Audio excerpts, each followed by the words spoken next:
So let's go into things that can keep us stuck in that cell danger response and incomplete. Basically, we need to complete the healing cycle. If we don't, obviously that's going to lead to chronic inflammation. So what keeps us stuck in the cell danger response? The very simple and short version is if the stressors that are inducing the state of cell danger response in the first place are continually present without letting up, then you can expect the cell danger response to be more persistent or chronic, or the body to get stuck in that place.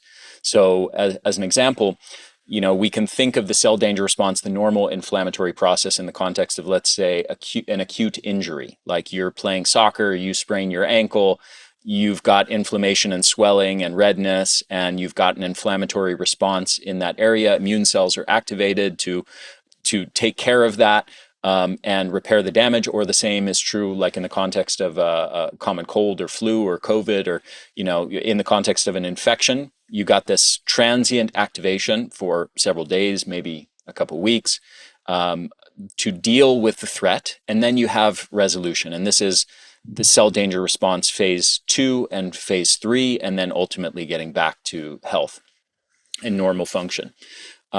So this is a cyclical process. Health, okay, now we've got to deal with a threat. Cell danger response 1, cell danger response phase 2, 3, and back to health. Okay, and that's designed. That's how this system is designed to function, and functions very well in the context of acute stressors, injuries, infections, most things that we are designed ancestrally to deal with. Now, this picture, so in the modern world, this picture changes, and we sometimes have different stressors that we can be exposed to that are relatively chronic or persistent. So, for example, if we've got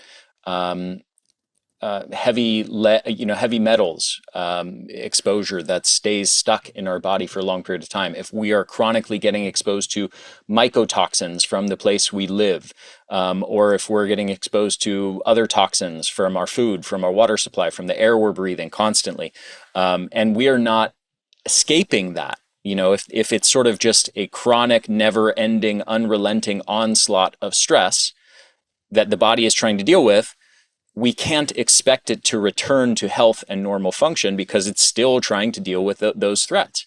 So it hasn't had the time and the space to be removed from the sources of stress to be able to recover. So that's the very simple version of it. Is as long as you have these stressors that have triggered you into the cell danger response in the first place still present in your life, you can expect to stay in the cell danger response.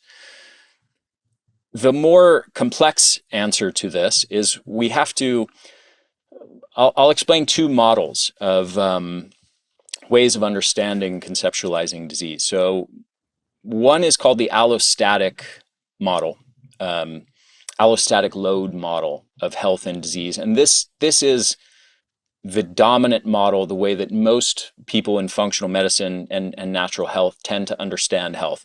And the basic idea is, the more we have total body stress load from toxins, from sleep deprivation and circadian rhythm disruption, from psychological stress, from all sources, from relationships, from our job, from all traffic jams, from whatever we're dealing with.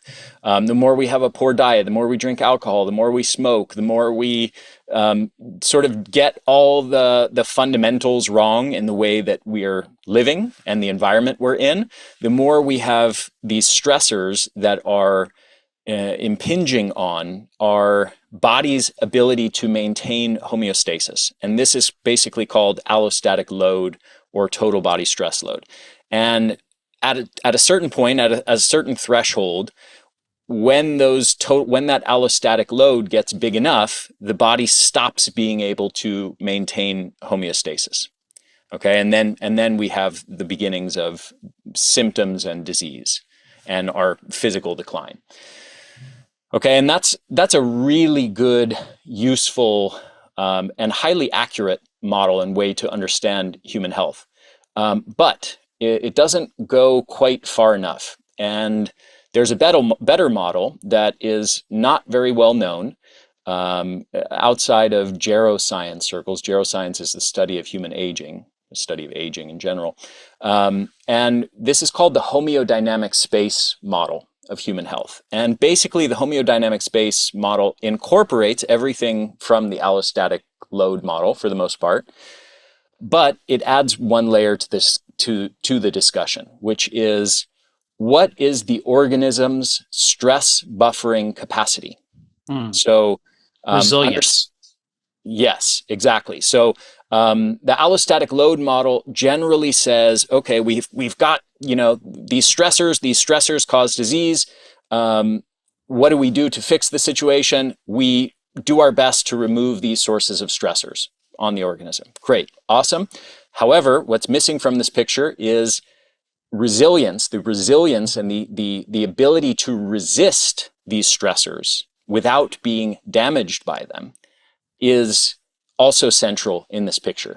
And the more that you understand what resilience actually is physiologically and how the modern world affects it, the more you realize that physiological resilience is actually just as big of a player in this discussion as all of these different stressors of the modern world. So what we really have, and I'll tie this back into the cell danger response, what we really have is, yes, we've got a modern world and environment that have a high allostatic load that strain the body's ability to maintain a state of health and homeostasis. And we've also got a modern world and a modern lifestyle that drives loss of physiological resilience in numerous of the systems of our body that are critical in resisting the negative effects of these stressors, the allostatic load. And what that does is it shifts the balance to make us much more easily overwhelmed by these stressors in our life and in our environment.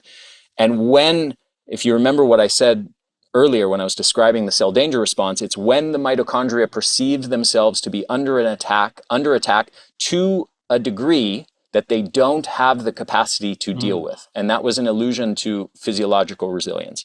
So that picture, more allostatic load, less resilience, leads to a situation where we are much more likely to be overwhelmed by the stressors in our environment and to be stuck in the cell danger response. So there's two things we have to fix. We have to minimize and reduce and eliminate the sources of allostatic load as much as possible from our life, and we have to build resilience back into our physiology in order to shift ourselves out of this chronic state of inflammation, this chronic state of the cell danger response. That's a great explanation. And you said that theory is the homeodynamic, what was it? The Homeodynamic space model. Space model. And so if we were to put that into a math equation, from what I'm understanding you saying, if it was like a division problem, the overall allostatic load, or kind of the cumulative effect of toxins, infections, stressors on our body, would be at the top. I can't remember what the numerator or denominator is. So it's at the top. Yeah. And then it's being divided by your overall stress resilience, which would be pretty much determined by the amount of healthy, high-functioning mitochondria within the cells of the body. I would imagine that would be a big factor when it comes to your overall stress resilience. And that would be at the bottom, right? So it would be being divided by that. And the higher overall number, so equal to the higher overall number, would be more of, in a sense, the downward pressure causing you to stay stuck in the cell danger response, developing chronic disease. Whereas the lower the number, because you have a higher number at the bottom, the division number, lower allostatic load at the top, the more overall resilient your body is, and the lower the potential for developing chronic illness. I believe so. and I say that because I've never conceptualized this in terms of mathematics. Well, that's why we're having conversations like this, So I'll tell you, and I certainly understand what you're getting at here, and I'll tell you how I think about it. So, and I'll give some examples. I think I'm going to put that into an infographic and send it over to you. Yeah, there are infographics on this if somebody wants to do a Yeah. Google image search. So what the infographics that I like generally show, let's imagine that we have a line here that is our threshold for where we, so like a picture a bar graph, okay? So we have a line here, like through the middle of the graph. This is sort of the critical threshold.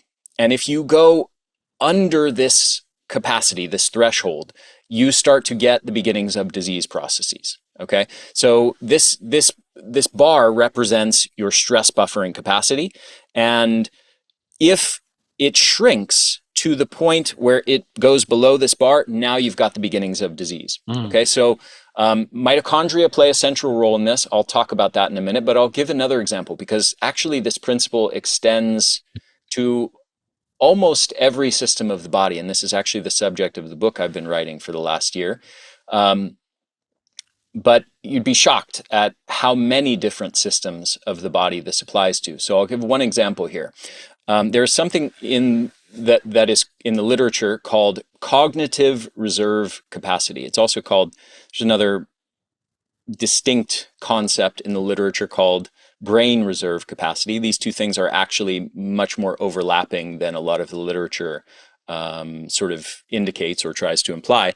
But basically what this is the concept that I'm describing. It's the homeodynamic space of the brain.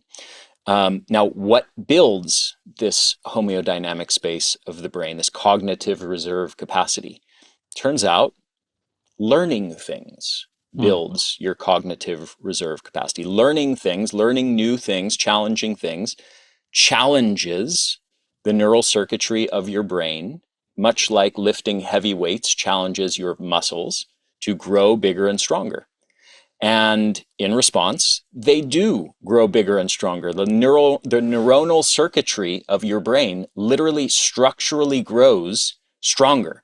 This is mediated by a whole number of things, different molecules, dendritic spines, better connections between neurons, specific neurons and networks of neurons, and the actual physical structural robustness of certain areas of the brain.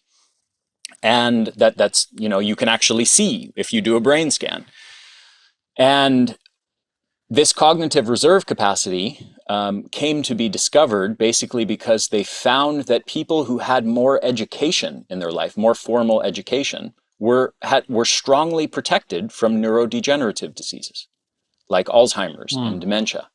Okay, so learning things like going to school and learning things, or learning a language, or learning a musical instrument, or even learning physical things like dancing or a sport, it creates more cognitive reserve capacity in the brain, which actually translates into being able to resist a lot of the forces that would otherwise degenerate the brain and end up with giving you dementia or Alzheimer's dementia.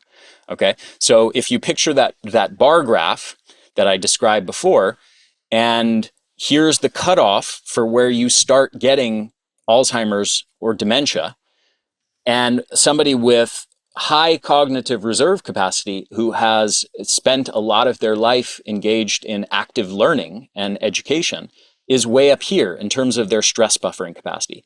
So they can go many, many more years and endure a lot more stress on that system before they ever get down to that threshold where they're going to start exhibiting dementia and Alzheimer's disease. Whereas somebody with much lower reserve capacity in their brain has a much smaller window of time and much smaller capacity to endure stress on that system before that system degenerates to the point where now you're exhibiting Alzheimer's disease and dementia. So this is a spectrum, and it is about your physiological resilience and capacity to endure stress on that system, whether it's biochemical stress, whether it's toxins, whether it's sleep deprivation, any type of stress on that system. Your capacity to resist it without being damaged, and to resist it long enough that it ends up not being the thing that kills you. Now, that principle that I just described, again, I'm writing a book. Basically, one chapter of the book is on cognitive reserve capacity, but the other chapters are on all the other physiological capacities and the different areas of our body and how they protect us against disease and bolster our health and longevity. But mitochondria, as you said, are also central to this story. And this is our bioenergetic reserve capacity. And one of the things that we have to understand is basically any type of stressor you can imagine, any type of stress on that system is creating a bioenergetic stress on that system. So whether it's toxins, whether it's sleep deprivation, whether it's even healthy things like exercise or learning things like I just described in the brain, and all the sources of bad stress and allostatic load you can imagine, they are all creating an energetic stress on the cells of the body as well.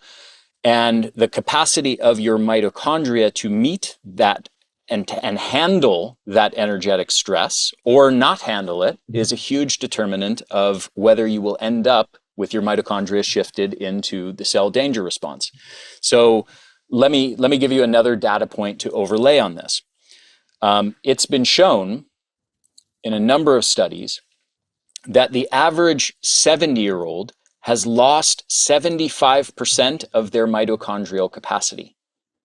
Okay, and wow. This is a combination of two things. The mitochondria themselves are shrinking, physically shrinking to about half the size, and the number of mitochondria that are present per cell are also being reduced to about half the size. And the combination of those two things, if you do the math, since you're a math guy apparently, better than me, the combination of those two things is a loss of 75% of your mitochondrial capacity. Now, I hate percentages because it doesn't really do this justice for people to really get this.